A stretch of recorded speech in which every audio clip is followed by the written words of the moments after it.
शहर से दूर घने जंगलों के बीच से एक गाड़ी गुजर रही थी। गाड़ी में सारा और हेनरी नाम का एक शादीशुदा जोड़ा बैठा हुआ था। हेनरी, तुम क्या मुझे आज जंगल सफारी पर लेकर आए हो, जो ऐसे खतरनाक जंगल में एक गाड़ी बढ़ा ली? अच्छे खासे हाईवे से जा रहे थे हम लोग। अरे नहीं, ये जंगल सफारी नहीं, शॉर्टकट है। अभी मेन रोड से जाते ना तो मैसूर पहुंचते पहुंचते 4 घंटे लग जाते। मैप पर पूरा रोड हैवी ट्रैफिक शो कर रहा है। सारा अपने चारों ओर फैले जंगल को देख थोड़ी घबराई हुई थी। वही हेनरी तेज स्पीड में गाड़ी भगाकर जल्दी से जल्दी ये जंगल पार कर लेना चाहता था। अचानक उनकी गाड़ी हिचकोले खाने लगती है और देखते ही देखते बंद पड़ जाती है। हेनरी, ये क्या हो रहा है हमारी गाड़ी को? प्लीज ये मत कहना कि गाड़ी खराब हो गई है। गाड़ी में पेट्रोल तो है ना? ऑफ कोर्स सारा, पेट्रोल फुल है, लेकिन मुझे भी समझ में नहीं आ रहा कि गाड़ी को अचानक से हुआ क्या है। प्लीज अब तुम गाड़ी से बाहर मत निकलना। एक तो रात का समय, ऊपर से यहाँ दूर दूर तक कोई नजर नहीं आ रहा, कोई गाड़ी तक नहीं गुजर रही है सड़क से। मैं तुम्हें इस जंगल में गाड़ी से बाहर नहीं निकलने दूंगी। कम ऑन सारा, ऐसे डरोगी तो कैसे काम चलेगा? और भूलो मत, जानवर इंसान से ज्यादा खतरनाक नहीं होते। एक बार चेक तो करना ही पड़ेगा कि आखिर गाड़ी को हुआ क्या है। हेनरी गाड़ी से उतरता है और गाड़ी का बोनट खोलकर चेक करने लगता है। ओह माय गॉड, इसमें से तो धुआं निकल रहा है। अब क्या करें? मुझे नहीं लग रहा कि अब ये गाड़ी चलने वाली है। देखो, इतनी रात को इस जंगल में मुझे पहले ही डर लग रहा है। जंगली जानवरों की आवाज सुनाई दे रही है तुम्हें? अगर उन्हें पता लग गया ना इस घने जंगल में हमारे जैसे 2 शिकार घूम रहे हैं, तो वो डिनर करने के लिए इधर ही आ जाएंगे। तुम चुपचाप आकर गाड़ी में बैठो। हम गाड़ी के अंदर बैठकर ही मदद मिलने तक इंतजार करेंगे। कुछ देर गाड़ी में बैठने के बाद हेनरी, बंद गाड़ी के अंदर बहुत सफोकेशन हो रही है, क्या करें? देखो, यहाँ सड़क बनी हुई है, इसका मतलब गाड़ियाँ यहाँ से गुजरती जरूर होंगी। हो सकता है आसपास कोई होटल या सराय भी हो।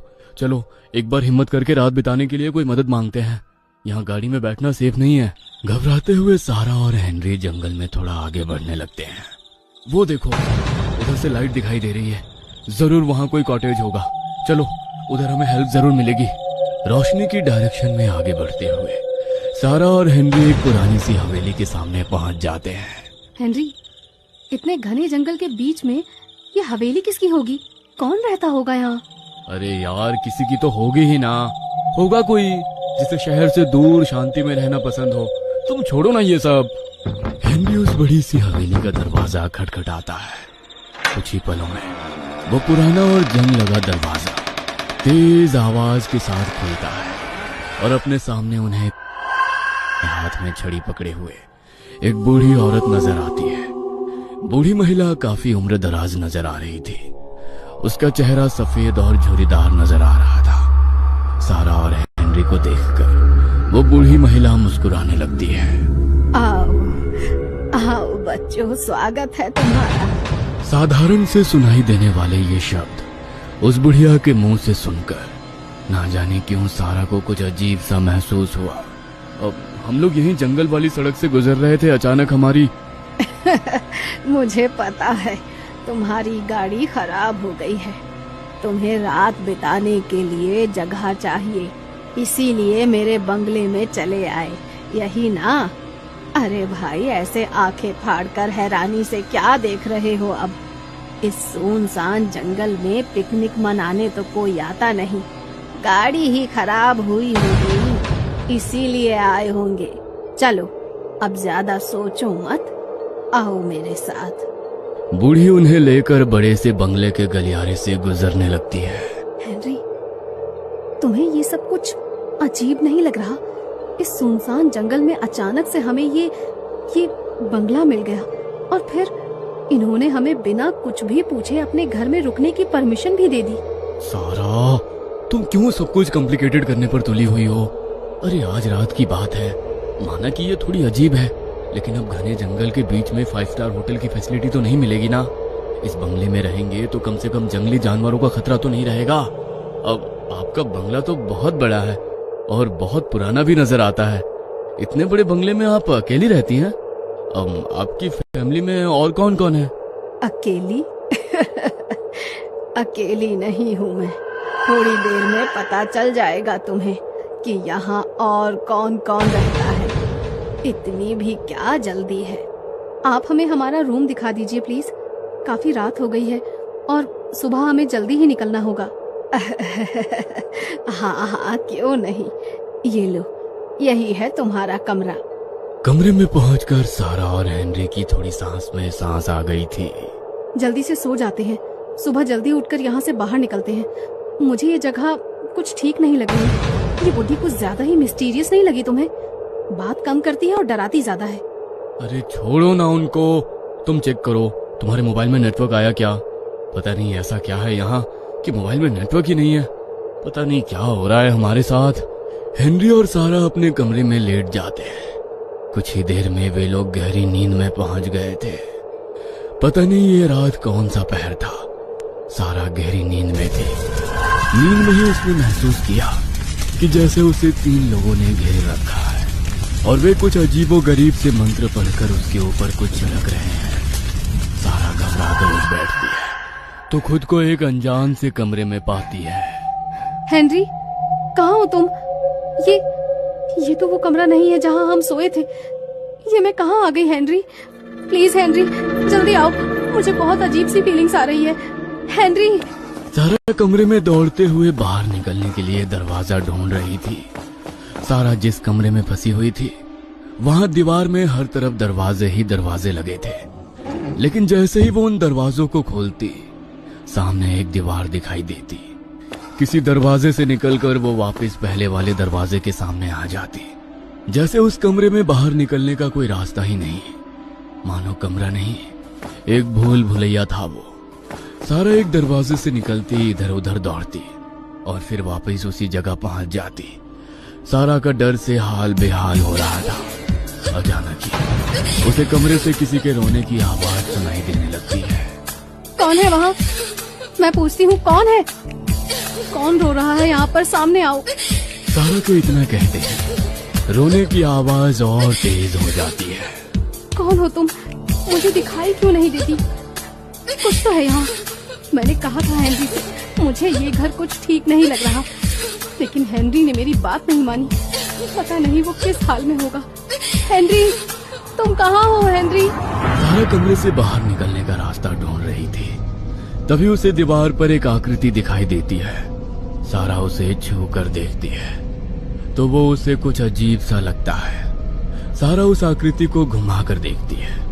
अचानक ही कमरे के फर्श से नीचे बेसमेंट में जाने का रास्ता बन जाता है। सारा घबराते हुए उस बेसमेंट में पहुंच जाती है, लेकिन बेसमेंट में पहुंचने पर उसकी सांस थम जाती है। ये बेसमेंट बड़ा ही डरावना नजर आता था। उसमें जगह जगह भयानक गुड़ियां लटकी हुई थी। कहने को तो ये निर्जीव गुड़ियां थी, लेकिन उन गुड़ियों के चेहरे इतने सजीव थे, लगता था अभी बोल पड़ेंगी। छत से लटकी उन सैकड़ों काली गुड़ियों को देखकर सारा के बदन में कुछ झुरझुरी सी दौड़ने लगी थी। उन सभी गुड़ियों का चेहरा एक ही जैसा था और उन पर खून के छींटे लगे हुए थे। किसी किसी गुड़िया से अभी भी खून टपक रहा था, जिसे देखकर सारा की चीख निकल जाती है। सारा मोबाइल के टॉर्च की रोशनी में बेसमेंट में आगे बढ़ रही थी। तभी एक तस्वीर देखकर उसके दिल की धड़कनें और तेज हो जाती है। यह तस्वीर किसी खूबसूरत लड़की की थी। उस तस्वीर पर नीचे सुंदर लिखावट में एक नाम लिखा था, मारिया। वह पेंटिंग देखकर सारा की आंखें हैरत से खुली रह गई थी, क्योंकि बेसमेंट में जितनी भी डॉल लटकी हुई थी उन सभी के चेहरे हूबहू मारिया जैसे ही थे। सारा के रोंगटे खड़े करने के लिए इतना ही काफी था। अचानक मारिया की तस्वीर में उसे कुछ अजीब महसूस होता है, जैसे मारिया अचानक उसे घूरने लगी हो। सारा उस तस्वीर को देखकर उसके करीब जाती है और तस्वीर को छू कर देखती है। अचानक मारिया की तस्वीर में उसकी आंखों से खून रिसने लगता है, जिसे देखकर सारा चीख कर वहां से भागने लगती है। सारा का पैर किसी भारी चीज से टकराता है और वो जमीन पर गिर पड़ती है। तभी उसके ठीक सामने लटकी हुई डॉल अपनी आंखें खोल लेती है और एक डरावनी मुस्कान लिए उसकी ओर देखने लगती है। जरूर वो बुढ़िया कोई काला जादू जानती है, उसने ही मुझे यहाँ पर कैद कर लिया है। मैं हार मानने वालों में से नहीं हूँ। अपने हेनरी को लेकर मैं यहाँ से बाहर निकल जाऊंगी। हेनरी ठीक कहता है, इंसान जानवर से ज्यादा खतरनाक होता है। मैं अब यहाँ नहीं रुकूंगी। सारा बेसमेंट में इधर उधर दौड़ते हुए ऊपर जाने के लिए सीढ़ियां ढूंढ रही थी कि तभी उसे छड़ी टिकाने की खटखट आवाज सुनाई देने लगती है। ओह शिट, लगता है वो बुढ़िया आ रही है। मुझे छिप जाना चाहिए। पता नहीं मुझसे क्या चाहती है वो। कुछ ही देर में बूढ़ी औरत अपने झुके शरीर और छड़ी को जमीन में टिकाती बेसमेंट में पहुंच गई थी। बूढ़ी बेसमेंट में अपनी छड़ी टिकाती घूम रही थी, लेकिन सारा को नहीं ढूंढ पा रही थी, क्योंकि सारा ने खुद को एक अंधेरे कमरे में बंद कर लिया था। छिपने का कोई फायदा नहीं है सारा। इस घर से कोई बाहर नहीं जा सकता। देखो, मेरी फैमिली तुम्हारा वेट कर रही है। उनको वेट कराना अच्छी बात नहीं है। उन्हें गुस्सा आ गया तो तुम्हारे लिए तकलीफ हो जाएगी। आओ, तुम तो मिलना चाहती थी ना सबसे। देखो, यहाँ मेरे पति हैं, मेरी बेटी मारिया है और मेरी पोती। देखो ना कितनी प्यारी है वो। तुम मिलना नहीं चाहोगी उनसे? अच्छा ठीक है, मत मिलो, लेकिन हेनरी से तो मिलना है ना तुम्हें। क्या किया इन्होंने मेरे हेनरी के साथ? ये मैं कहाँ फंस गई हूँ? ओह गॉड, हेल्प मी प्लीज। अच्छा, तो हाइड एंड सीक खेलना चाहती हो मेरे साथ? मारिया को भी बहुत पसंद है ये गेम, बस उसे गुस्सा थोड़ा ज्यादा आता है। हाइड एंड सीक में वो जिसे पकड़ लेती है उसको तड़पा तड़पा कर मारती है। ठीक है, हम सब मिलकर ढूंढते हैं तुम्हें। जो तुम्हें ढूंढेगा उसको ही तुम्हारा शिकार करने का मौका मिलेगा। वो डॉल देखी ना तुमने? वो सब कभी इस हवेली में गेस्ट बनकर आए थे। मैंने समझाया भी था कि यहाँ से वापस जाना संभव नहीं, लेकिन उन्हें भी तुम्हारी तरह हाइड एंड सीक खेलने का शौक था। मारे गए सबके सब। सारा को उस अंधेरे कमरे से बूढ़ी की सभी बातें साफ साफ सुनाई दे रही थी। तभी उसे अपने पीछे किसी के होने का एहसास होता है। सारा पीछे मुड़कर देखती है, लेकिन वहां कोई नहीं था। अगले ही पल सारा को कमरे में एक काला साया नजर आता है, जिसकी सफेद आंखें उस अंधेरे कमरे में चमकती हुई इतनी डरावनी लग रही थी कि किसी का भी खून जमा दे। सारा अपने दोनों हाथों को अपने मुंह पर रखकर किसी तरह अपनी चीख को मुंह में ही दबा लेती है और घबराते हुए उस कमरे से निकलकर दौड़ते हुए एक दूसरे कमरे में पहुंचती है, जहां उसे कई सारे सड़े गले शव दिखाई देते हैं। उस कमरे से भयंकर दुर्गंध आ रही थी और अधगले शवों को कीड़े खा रहे थे। सभी शवों के आंखें और मुंह खुले हुए थे और सैकड़ों कीड़े उनके मुंह से कतार बनाकर बाहर की ओर आ रहे थे। ये नजारा देख सारा खुद पर काबू नहीं कर पाती है और उसे उल्टी हो जाती है। इतने सारे लोगों को मार चुकी है ये पागल बुढ़िया। पुलिस इसे पकड़ती क्यों नहीं? आखिर इसे चाहिए क्या? क्यों मार रही है मासूम लोगों को? अब समझ में आ रहा है कि इसने घने जंगल में अपना ये कॉटेज क्यों बनाया है, क्योंकि घने जंगलों के बीचों बीच कोई जान ही नहीं पाता होगा कि गायब हुए लोग आखिर गए तो गए कहाँ। यस, मैं पुलिस को कॉल करती हूँ, छोड़ूंगी नहीं इनको। सारा अपने फोन से पुलिस का नंबर मिलाती है, लेकिन उसका फोन डेड पड़ा हुआ था। नताशा, मेरी बच्ची, I love you so much. मैं नहीं जानती तुम्हें ये मैसेज कभी मिलेगा या नहीं, या जब तुम्हें ये मैसेज मिले मैं जिंदा रहूंगी या नहीं, लेकिन मुझे उम्मीद है कि एक दिन तुम जान पाओगी कि तुम्हारे मम्मी पापा कहाँ हैं।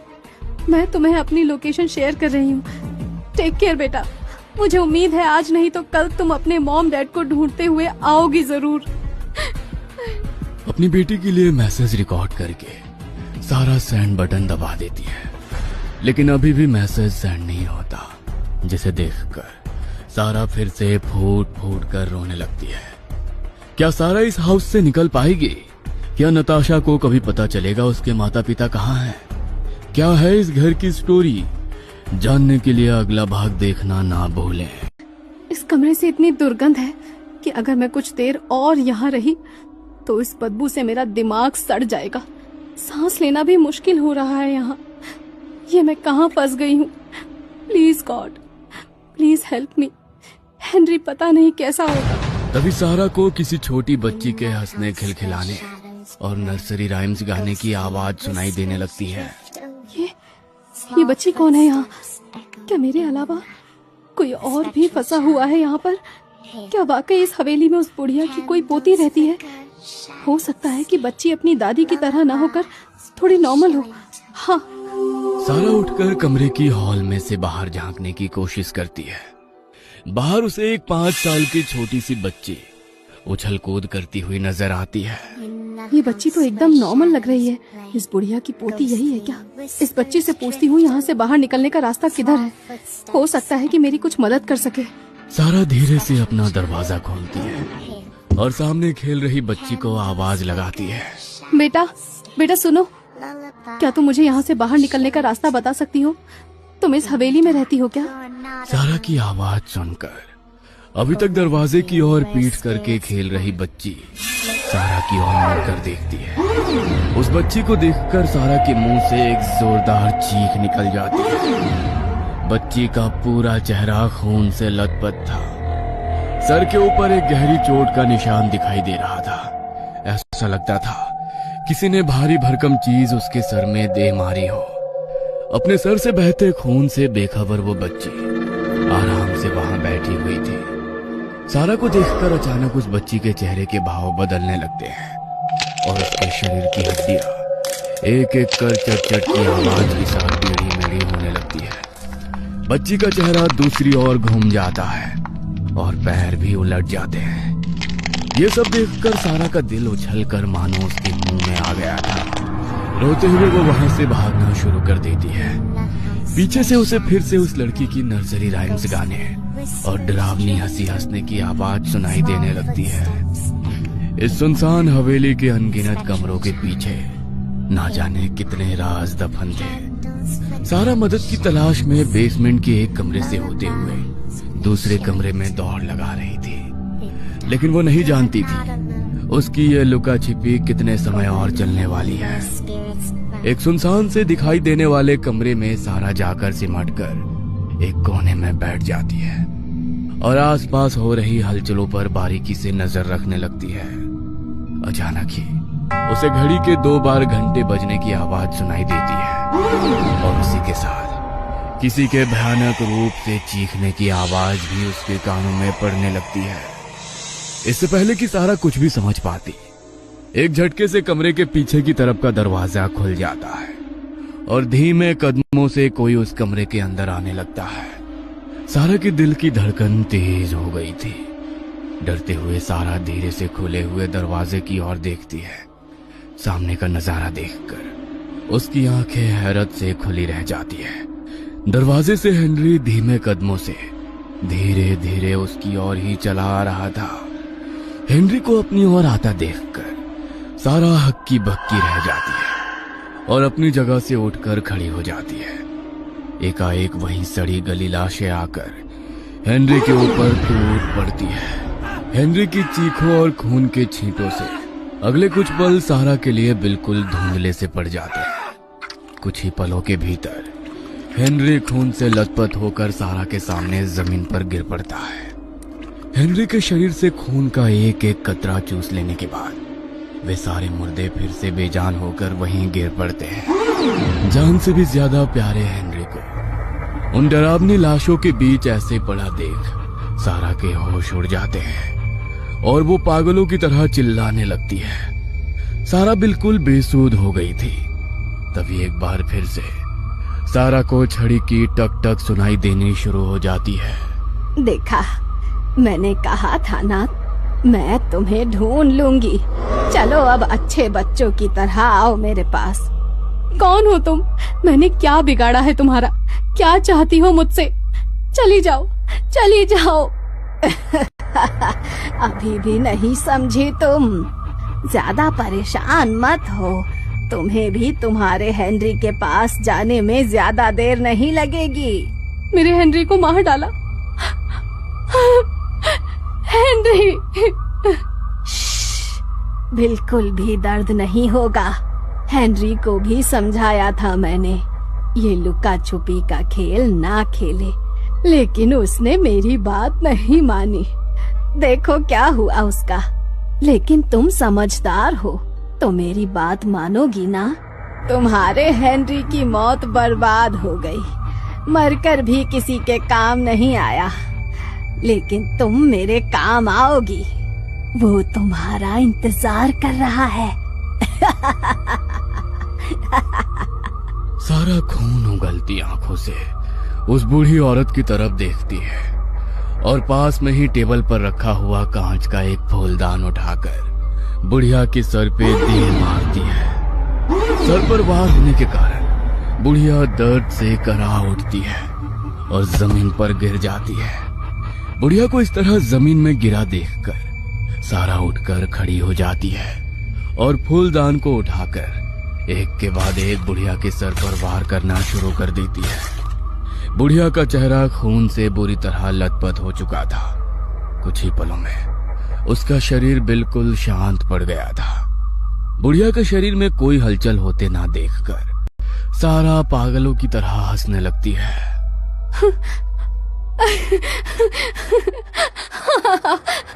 मार डाला मैंने, मार डाला मैंने। सारा ने अपने हाथों की तरफ देखा। उसके हाथ खून से पूरी तरह सन चुके थे। लड़खड़ाते हुए वो उठती है और कमरे से बाहर की ओर जाने लगती है। तभी एक बार फिर उसे छड़ी की खटखट की आवाज सुनाई देने लगती है। सारा घबराकर पीछे देखती है। बुढ़िया ठीक उसके पीछे खड़ी हुई भयानक तरीके से मुस्कुरा रही थी। ये कैसे हो सकता है? तुम तो मर गई थी ना? मैंने खुद तुम्हें मारा है। तुम जिंदा कैसे हो सकती हो?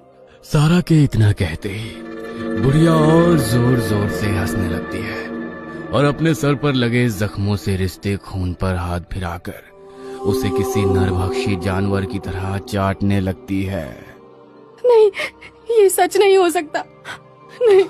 सारा कमरे से बाहर की तरफ भागने की कोशिश करती है, लेकिन तभी उसे वो बुढ़िया अपने ठीक सामने खड़ी हुई नजर आती है। बहुत हुआ, अब बस भी करो ये हाइड एंड सीक। एक बूढ़ी औरत को इतना परेशान करना कोई अच्छी बात है क्या? तुम इंसान नहीं हो सकती।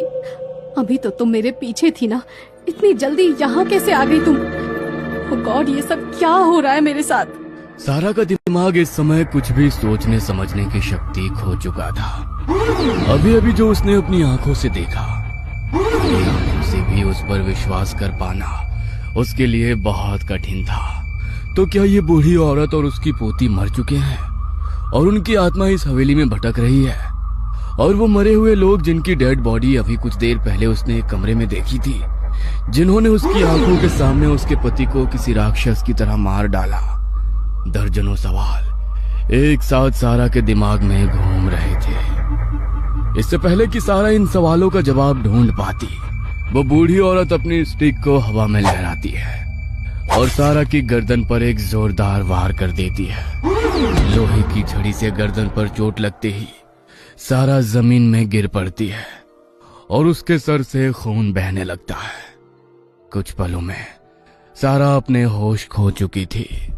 दूसरी ओर मॉम, डैड, कहाँ हो आप लोग? ना आपका फोन लग रहा है, ना आपकी कोई खबर मिल रही है। मैं करूँ तो आखिर करूँ क्या? नताशा के पेरेंट्स को गायब हुए 1 सप्ताह बीत चुका था।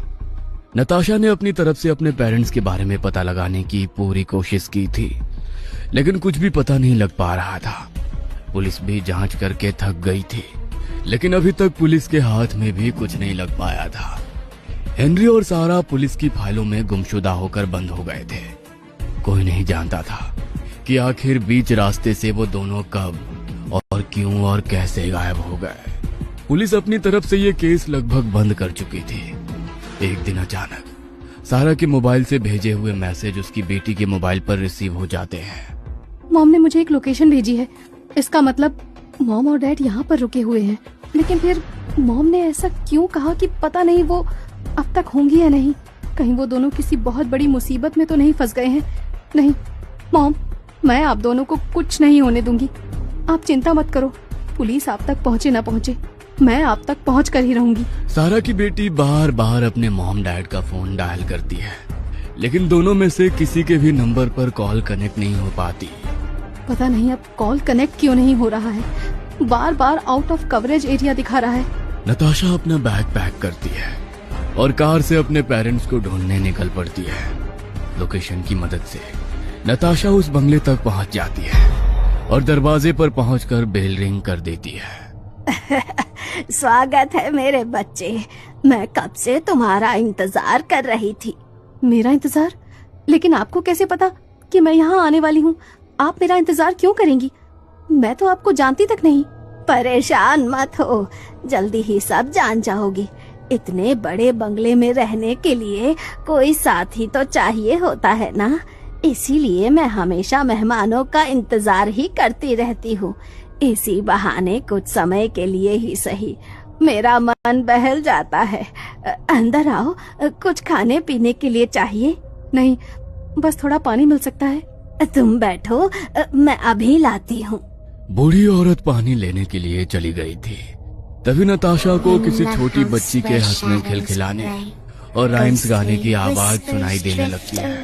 अभी तो इन्होंने कहा कि ये बंगले में अकेले रहती हैं, फिर अचानक ये बच्चा कौन है? कुछ ही देर में बुढ़िया पानी का गिलास लेकर उसके सामने खड़ी हो जाती है। ये कैसा पानी है? इसमें से तो गंदी बदबू आ रही है। छी, ऐसा लगता है कोई जानवर इसमें गिरकर मर गया है। रुको, मैं अभी तुम्हारे लिए दूसरा गिलास लेकर आती हूँ। शायद कुछ गिर गया होगा। रहने दीजिए, मेरी पानी पीने की इच्छा ही खत्म हो गई है। आप प्लीज कोई रूम दे दीजिए रात में रुकने के लिए। अब हाँ जरूर, ये देखो, ये तुम्हारा कमरा है। मॉम डैड यहाँ पर करने क्या आए होंगे? क्या करूँ?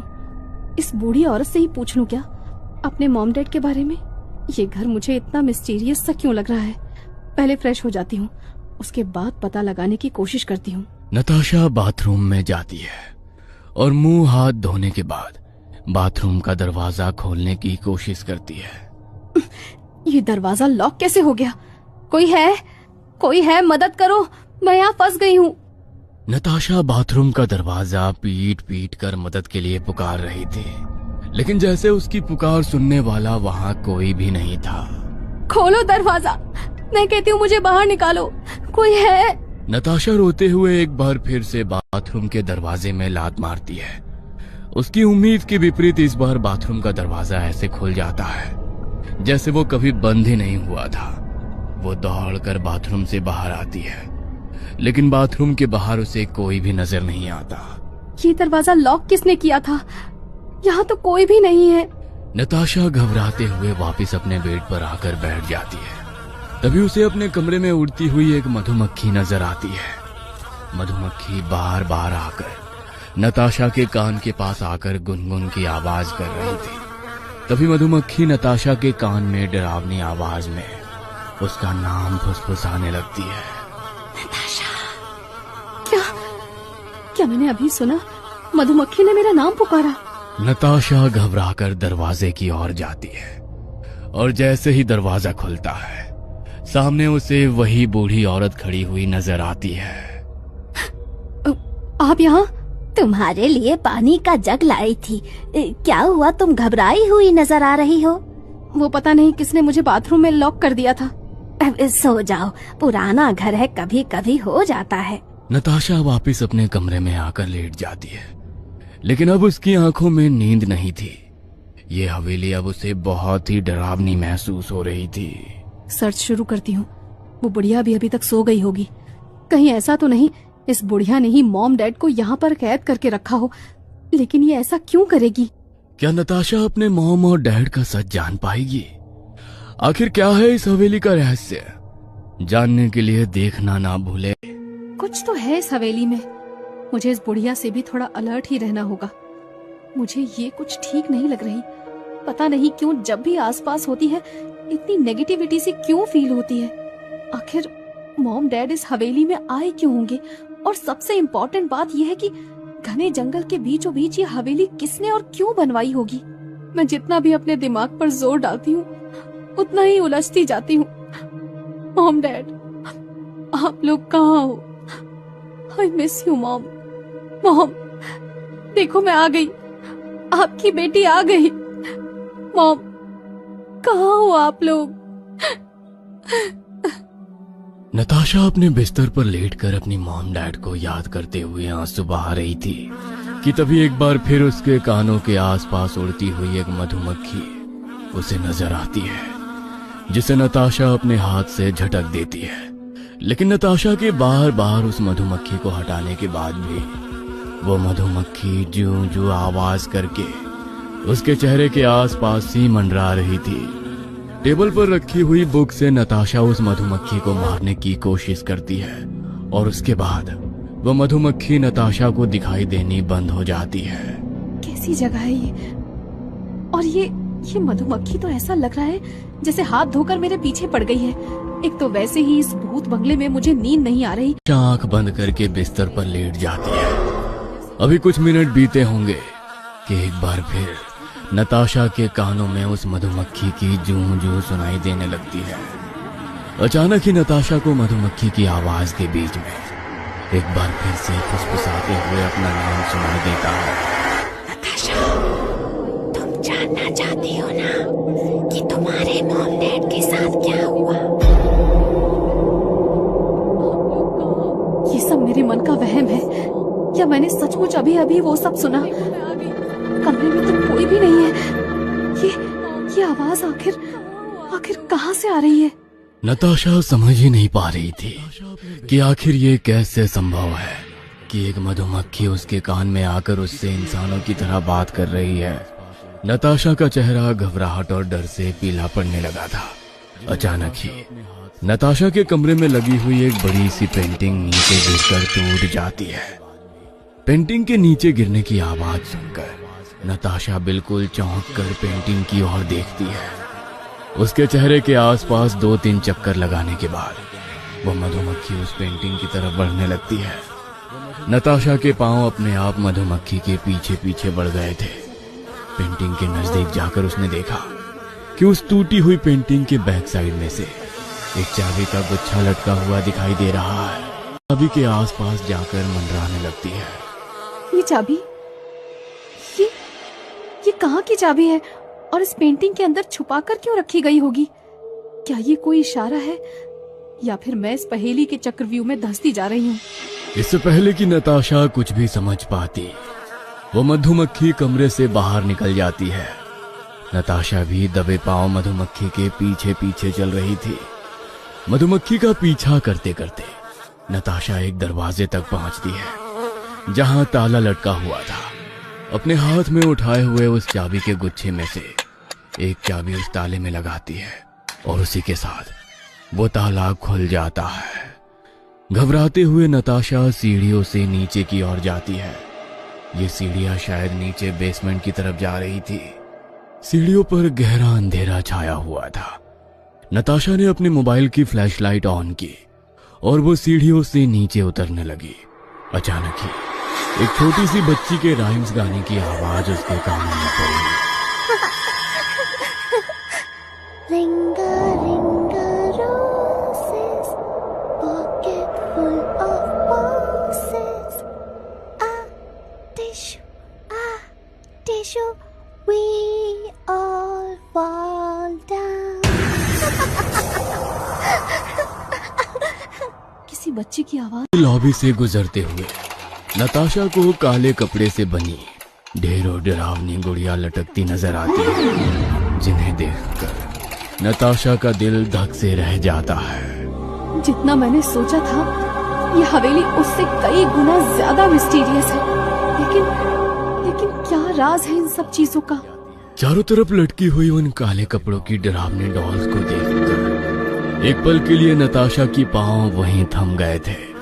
अचानक ही वह मधुमक्खी एक बार फिर नताशा के कान के पास आकर आवाज करने लगती है। नताशा फिर से मधुमक्खी के पीछे पीछे चलने लगती है। मधुमक्खी के पीछे चलते हुए एकाएक नताशा को महसूस होता है उसके चेहरे पर कुछ गीला और चिपचिपा सा पदार्थ टपक रहा है। नताशा फ्लैशलाइट को छत की तरफ करके ध्यान से देखती है। ऊपर का नजारा देखकर मानो नताशा की सांस अटक जाती है। छत पर एक 5-7 साल की छोटी सी बच्ची छिपकली की तरह दीवार से चिपकी हुई थी, जिसके चेहरे से लगातार खून टपक रहा था। नताशा के उस बच्ची को देखते ही वो पूरी ताकत से नताशा के ऊपर कूद पड़ती है। नताशा के मुंह से एक चीख निकल जाती है और वो डर कर अपनी आंखें बंद कर लेती है।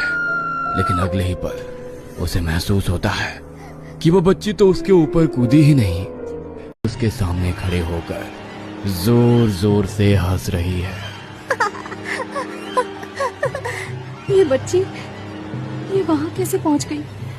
इसका सफेद चेहरा, बिना पुतली की आंखें और सर से लगातार खून बह रहा है और उसके बदन भी ये खिलखिलाकर हंस रही है। मम्मा पापा आप कहाँ हो? ये कहाँ बुलाया है आपने मुझे? ये सब क्या हो रहा है? नताशा, आगे बढ़ो। नताशा एक बार फिर मधुमक्खी का पीछा करने लगती है। मधुमक्खी उसे एक कमरे के पास ले जाती है जिसमें ताला लगा हुआ था। उस ताले के पास जाकर वो मधुमक्खी गोल गोल घूमने लगती है। नताशा उस ताले को खोलकर अंदर जाती है। जैसे ही वो कमरे के अंदर जाती है, कमरे का दरवाजा बाहर से लॉक हो जाता है। ये किसका कमरा है?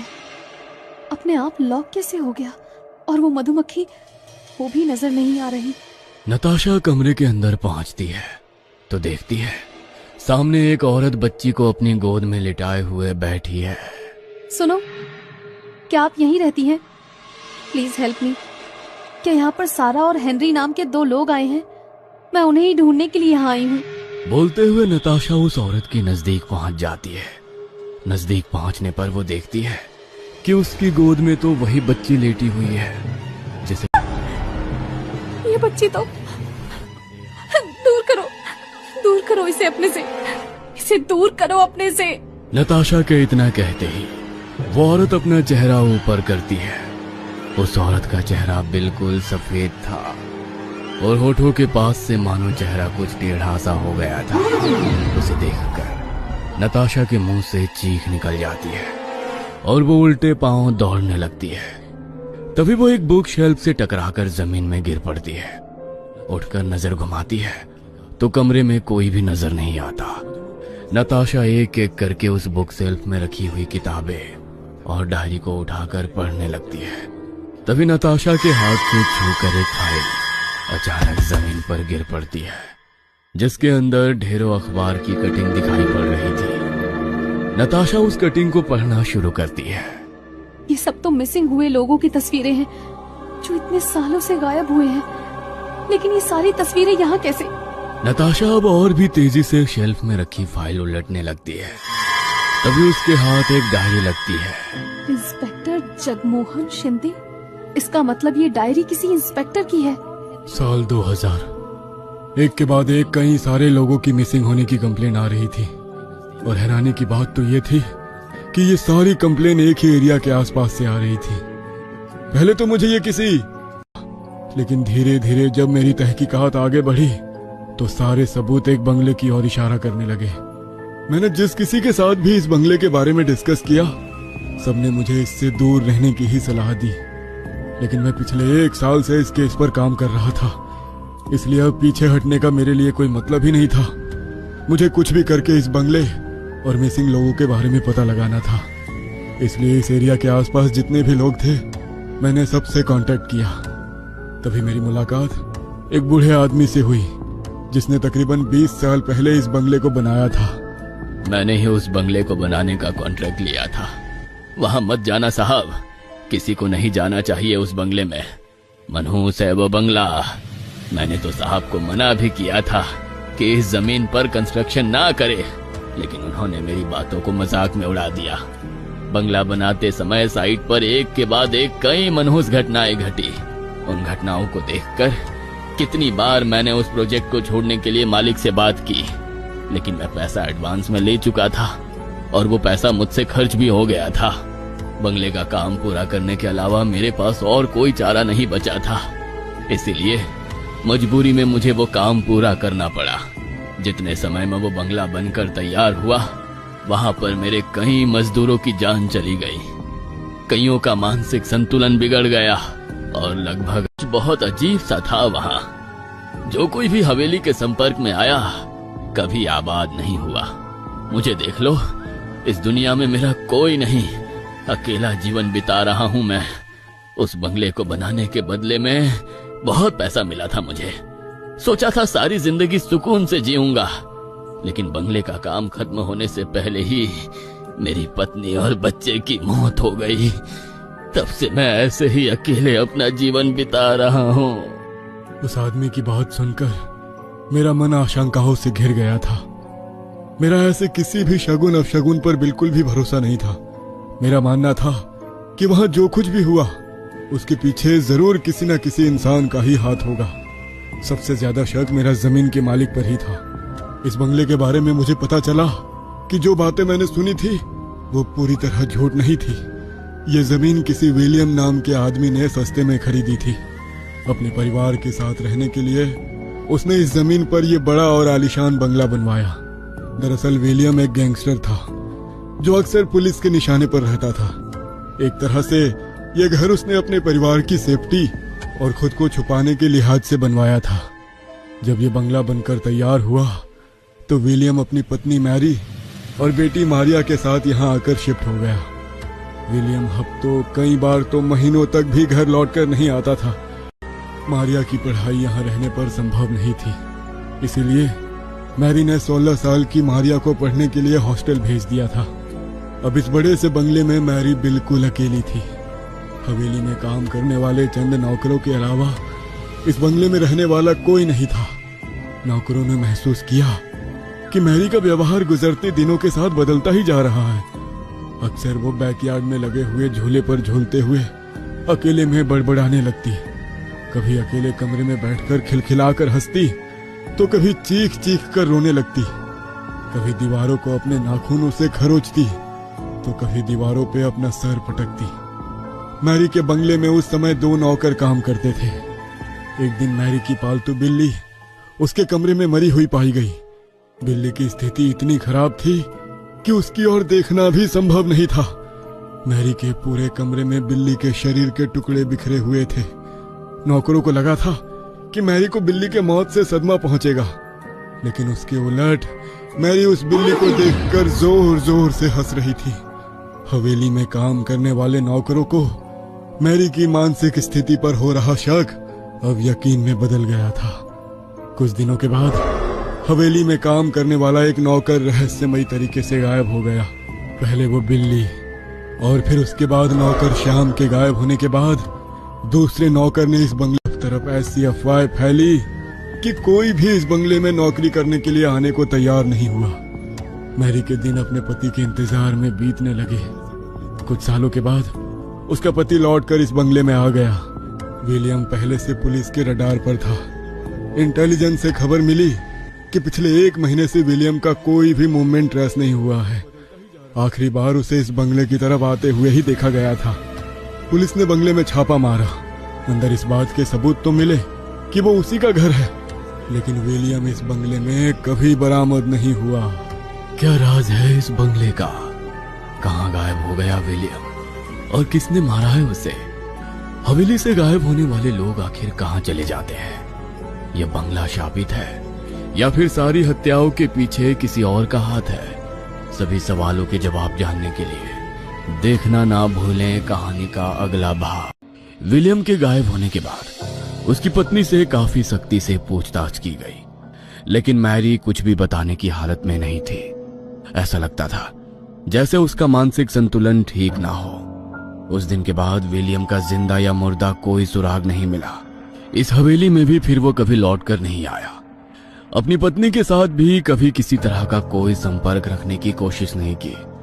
पुलिस ने हफ्तों महीनों तक इस बंगले की निगरानी करी, लेकिन ऐसा कोई सुराग नहीं मिला जिससे विलियम के बारे में कुछ पता चल सके। बरसों बीत गए और फिर एक दिन मारिया अपनी बच्ची को लेकर लौटकर इस हवेली में वापस आई। क्यों आई हो तुम यहाँ? लौट जाओ, मैंने कहा लौट जाओ यहाँ से। क्या हुआ माँ? ऐसा क्यों कह रही हो? इतने सालों के बाद मैं लौट कर आई हूँ। तुम्हें खुशी नहीं हुई अपनी बेटी को देखकर? नहीं, कोई खुशी नहीं हुई। जाओ यहाँ से, वो तुमको भी मार देगा जैसे तुम्हारे बाप को मार दिया। कोई नहीं बचेगा। किसने मार दिया माँ? मुझे बताओ, कौन थे वो लोग? तुमने देखा पापा को किसने मारा? जाओ तुम यहाँ से, मैंने बोला ना जाओ। मुझे अभी भी उसकी चीखों की आवाज सुनाई दे रही है। ये देखो, ये खून लगा है ना मेरे हाथों में। ये जाओ यहाँ से, जाओ। माँ को पागलों की तरह चीखते चिल्लाते और फूट फूट कर रोते देखकर मारिया को समझ में नहीं आ रहा था कि आखिर उसकी माँ के साथ क्या हो रहा है। इसलिए वो माँ के साथ रुकने का निर्णय ले लेती है। आधी रात का समय था। कमरे में भरते हुए धुएं से अचानक ही मारिया की नींद टूट जाती है। मारिया ने आंखें खोली तो देखा उसके कमरे में चारों तरफ धुआं ही धुआं भरा हुआ था और बिस्तर से उसकी बच्ची गायब थी। मारिया को कुछ भी समझ में नहीं आ रहा था। वो दौड़ते हुए माँ के कमरे में पहुंची, लेकिन माँ भी अपने कमरे में नहीं थी। अनिष्ट की आशंका से मारिया का दिल दहल रहा था। पूरे बंगले में मारिया अपनी बेटी ईशा को पुकारते हुए घूम रही थी, लेकिन ईशा का कहीं पर भी कोई पता नहीं लग पा रहा था। अपनी बेटी को ढूंढते ढूंढते अंत में मारिया बंगले के बेसमेंट में पहुंच जाती है। वहां जाकर उसने देखा उसकी माँ जमीन पर एक हवन कुंड में आग जलाकर उसके सामने बैठी हुई है। उसने बड़ा सा काला टीका लगा रखा था, उसके बाल खुले थे और कुछ अजीबोगरीब से काले वस्त्र भी पहन रखे थे। मारिया को अपनी माँ कुछ बदली बदली सी नजर आ रही थी। जब उसने माँ के बगल में अपनी बच्ची को बेहोश लेटे हुए देखा तो उसका दिल धक से रह गया। माँ, माँ ये क्या कर रही हो तुम? ये क्या हो रहा है यहाँ पर? क्या करने वाली हो मेरी बच्ची के साथ? मैंने कहा ना तुम जाओ यहाँ से, बीच में मत रोको। तुम मेरी माँ नहीं हो सकती। लोग ठीक कहते थे कि तुम अब वो औरत रही ही नहीं। कुछ हो गया है तुम्हें। छोड़ दो मेरे बच्चे को। क्या किया तुमने उसके साथ? मैरी मारिया को एक जोर का धक्का देती है जिससे मारिया दूर जा गिरती है। पागल हो गई हो तुम मेरी माँ हो ही नहीं सकती। मेरे जीते जी तुम मेरे बच्चे को नुकसान नहीं पहुँचा पाओगी। मारिया पास में पड़ा हुआ एक बड़ा सा पत्थर लेकर मैरी की ओर झपटती है, लेकिन गलती से वो पत्थर पास में बेहोश पड़ी हुई उसकी बच्ची ईशा के सर से जा टकराता है, जिससे उसकी बच्ची खून से लथपथ होकर नीचे गिर पड़ती है। अरे बेवकूफ लड़की, ये क्या किया तुमने? मैं जो कुछ भी कर रही थी ना, तेरी बच्ची की भलाई के लिए कर रही थी। ये सब जो तुमने अभी देखा वो मैं ईशा की रक्षा के लिए एक कवच तैयार करने की कोशिश कर रही थी ताकि तुम दोनों हमेशा सुरक्षित रहो। लेकिन तूने मेरी साधना पूरी नहीं होने दी। मैंने मना किया था ना तुम्हें यहाँ रुकने से, कहा था ना चली जाओ यहाँ से, लेकिन कोई मेरी बात नहीं सुनता। तू भी मर जाएगी, कोई नहीं बचेगा। झूठ बोलती हो तुम, बिल्कुल झूठ। अब तो मुझे यकीन हो गया है तुमने ही पापा को मार कर कहीं गायब कर दिया है और आज तुम यहाँ पर मेरी बच्ची की बलि ही देने वाली थी। मैंने खुद वहाँ पर चाकू रखा देखा था। इससे पहले कि तुम मुझे भी मार दो, मैं ही तेरी जान ले लूंगी। उसी रात मारिया अपनी माँ के कमरे में पहुँचती है तो देखती है उसकी माँ चादर ओढ़कर सुकून से अपने कमरे में सो रही थी। मारिया के हाथ में एक बड़ा सा चाकू था। उसने आओ देखा ना ताओ, एक के बाद एक उस चाकू से अपनी माँ के ऊपर कई वार करती है। तभी मारिया को अपने पीछे किसी की डरावनी हंसी की आवाज सुनाई देती है। मारिया घबराकर पीछे मुड़ती है तो देखती है उसकी माँ पीछे खड़ी हुई शैतानों की तरह जोर जोर से हंस रही है। मैरी इस समय वाकई किसी शैतान से कम नहीं लग रही थी। उसकी आंखें बिल्कुल काली थी जैसे कि आंखों में पुतलियां ही ना हो और चेहरा बिल्कुल सफेद नजर आ रहा था। अपनी माँ को ऐसे डरावने अंदाज में सामने खड़ा देख मारिया को इतना समझ में आ गया था कि वो उसकी माँ नहीं बल्कि माँ के रूप में जरूर कोई और ही है। मारिया चाकू लेकर अपनी माँ के ऊपर टूट पड़ती है, लेकिन मैरी एक ही झटके में उसके हाथ से चाकू छीनकर उसे धकेल कर दूर कर देती है। अगले कुछ पलों में मारिया अपने होश खो चुकी थी। मैरी मारिया को बेहोशी की हालत में ले जाकर बेसमेंट के एक कमरे में बंद कर देती है। ओह माय गॉड, इतना सब कुछ हो चुका है इस हवेली में। इसका मतलब वो जो बच्ची मुझे दिखाई दी थी वो मारिया की बच्ची थी। मुझे पूरा यकीन था इस हवेली में जो कुछ भी हो रहा है उसके पीछे उस बूढ़ी औरत मैरी का ही हाथ है। इसलिए गायब हो रहे लोगों के बारे में जानने के लिए ही मैं इस हवेली में घुसा था। हवेली के अंदर आने के बाद मुझे पहली रात ही समझ में आ गया था कि वो बूढ़ी सामान्य नहीं है। इसलिए इस भूल भुलैया जैसी हवेली में छिपने के लिए मैं कोई सुरक्षित जगह ढूंढने लगा जहां वो बुढ़िया मुझे ना ढूंढ सके। तभी मैं एक ऐसे कमरे में पहुंचा जहां पर पूरी दीवारों पर खून से कुछ लिखा गया था। शायद ये वही कमरा था जहां इस बूढ़ी ने अपनी बेटी को ले जाकर कैद किया था। मैंने खून से सनी दीवार पर लिखावट पढ़ने की कोशिश की तो मानो मेरे पांव के नीचे से जमीन खिसक गई। मैं इतने सालों तक माँ से दूर रही, इतने सालों तक उन्होंने कभी मुझसे कोई कनेक्ट नहीं रखा। मैं दुखी थी, लेकिन फिर एक दिन मेरा दिल पसीज गया और मैं अपनी बेटी को लेकर उनसे मिलने यहाँ आ गई। इस घर में आखिर चल क्या रहा है अभी तक मुझे समझ में नहीं आ रहा था। आखिर माँ अपनी ही बेटी को क्यों मारना चाहती थी? मुझे कमरे में बंद करने के बाद वो मेरी घायल बेटी को उठाकर लाई और मेरे कमरे में पटक गई। उसकी सांसें टूट रही थी और मैं उसे देखकर अपने घुटनों में सर घुसाए अपनी किस्मत पर आंसू बहा रही थी। जानना चाहती है ना तेरे बाप को किसने मारा? माँ की डरावनी आवाज सुनकर मैंने उनकी तरफ देखा। वो बिल्कुल अलग नजर आ रही थी। मेरे उनकी ओर देखते ही कट कट की आवाज के साथ उनकी गर्दन दाएं से बाएं घूमने लगी और फिर एक झटके में वो गर्दन लंबी होकर ठीक मेरे सामने आ गई। कल अमावस्या का दिन है, कल ही मैं तुझे और तेरी बेटी को भी खत्म कर दूंगा। और तेरी माँ, इसे मैंने समझाया था, कोई होशियारी नहीं, तेरी बच्ची को बचाने चली थी। अब ये मेरी गुलाम है।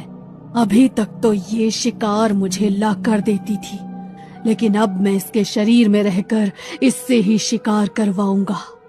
देखते ही देखते माँ के हाथ के नाखून किसी जंगली जानवर की तरह बड़े हो गए और उन्होंने अपने ही हाथों से अपने सीने में नाखून घोंपकर अपना दिल खींचकर बाहर निकाल लिया। माँ की दिल की दहला देने वाली चीख सुनकर मेरे होश लगभग गुम हो गए। अपनी धुंधलाती नजर से मैंने देखा वो खून से लथपथ लंगड़ाते हुए कमरे से बाहर जा रही थी। मुझे समझ में आ गया था कि वाकई ये घर शापित जगह पर बना था जहाँ किसी नरभक्षी आत्मा का वास था। उसी आत्मा ने माँ के शरीर पर कब्जा कर लिया है। वो कॉन्ट्रैक्टर पापा से ठीक ही कह रहा था कि हम इस मनहूस जमीन पर अपना घर ना बनवाएं। लेकिन पापा एक बहुत बड़े क्रिमिनल थे। उनके पास पैसा तो बहुत था, लेकिन पुलिस से बचने के लिए वो ऐसी सुनसान जगह रहने के लिए मजबूर थे। मेरी बच्ची ने तो कुछ घंटों के बाद ही दम तोड़ दिया था, लेकिन मेरी मौत में अभी 2 दिन का वक्त था। माँ के भीतर जो भी था वो शायद मुझे कोई बहुत भयानक मौत देने वाला था। इसके आगे क्या हुआ मैं नहीं जानता। शायद उस अमावस्या की रात मारिया को तड़पा तड़पा कर मार दिया गया होगा। मारिया की मौत के बाद जो भी इस हवेली में आया वो उसका शिकार बन गया। इस हवेली में मुझे फंसे हुए 10 दिन से ज्यादा बीत गए हैं। भूख प्यास से मेरी हालत ऐसी हो गई है कि अब तो खड़े होने जितनी भी ताकत नहीं बची है। मेरे सामने दोनों तरफ मौत खड़ी है। अगर बाहर निकलूंगा तो वो बुढ़िया मार डालेगी, और अगर अंदर रहा तो भूख प्यास से मारा जाऊंगा। तो क्या मेरे मॉम डैड भी? नहीं, मॉम डैड आप मुझे छोड़कर नहीं जा सकते। तो क्या यहाँ से निकलने का कोई तरीका नहीं? क्या मैं भी नहीं? नताशा अभी सोच ही रही थी कि तभी उसका दरवाजा खुलता है और वो बूढ़ी औरत छड़ी टिकाती कमरे के अंदर आ जाती है। घबराओ नहीं, बाकी लोगों की तरह तुम भी हमेशा के लिए इसी घर में रह सकती हो। आज अमावस्या है, उसे भूख लगी है, देर मत करो। ये देखो, मैंने ये गुड़िया भी तैयार कर ली है। अब तुम हमेशा के लिए इसके अंदर रहोगी। बंद करो तुम अपनी बकवास। मुझे अपने मॉम डैड से मिलना है। उनको यहाँ से लिए बिना मैं कहीं नहीं जाने वाली। मैं भी तो तुम्हें उनसे मिलवाने ही ले जा रही हूँ। चलो चलो मेरे साथ। नताशा उस कमरे से निकलकर तेजी से भागने लगती है और घर के दरवाजे से कुछ कदम बाहर निकलती है। तभी एक रस्सी आकर उसके पैरों को जकड़ लेती है और उसे वापस घर के अंदर घसीट लेती है।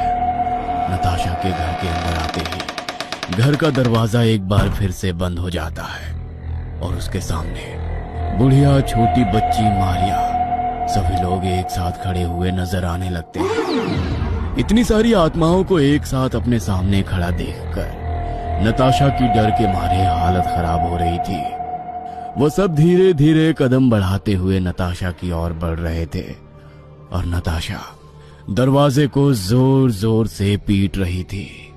कोई है? कोई खोलो दरवाजा, खोलो इसे, प्लीज खोलो। तभी नताशा को एक बार फिर से अपने आसपास उस मधुमक्खी की गुनगुनाहट सुनाई देने लगती है। अचानक दरवाजा खुल जाता है और नताशा दौड़कर वहां से बाहर निकल जाती है। नताशा को वहां से बाहर निकलते देख बुढ़िया गुस्से में जोर जोर से चिल्लाने लगती है और नताशा को पकड़ने की कोशिश करती है, लेकिन उससे पहले ही दरवाजा बंद हो जाता है। नताशा शायद पहली इंसान थी जो उस हवेली से जिंदा वापस बाहर निकली थी। कुछ दिन बाद, समीर यार, तेरी खटारा गाड़ी में तो आना ही नहीं चाहिए था। आधी रात को सुनसान जंगल के बीचों बीच खराब हो गई है। अब भाई, मुझे तो लग रहा है आज जंगली जानवरों का डिनर बनना पड़ेगा अपने को। क्यों ड्रामा कर रहा है? देख, उधर एक बंगला दिखाई दे रहा है, उधर मदद मांगते हैं, कल सुबह निकल जाएंगे। दरवाजे तक पहुंचकर भाई, इतनी रात को घंटी बजाना सही रहेगा क्या? उनके घंटी बजाने से पहले ही दरवाजा खुल जाता है और एक बूढ़ी की आवाज उनके कानों में पड़ती है। स्वागत है मेरे बच्चों, अंदर आओ, आओ आओ। भाई, अंदर तो घुप अंधेरा है, सामने कोई दिखाई भी नहीं दे रहा और हमारे घंटी बजाने से पहले दरवाजा कैसे खुला? निकल ले बेटा, यहाँ कुछ गड़बड़ सी लग रही है मुझे।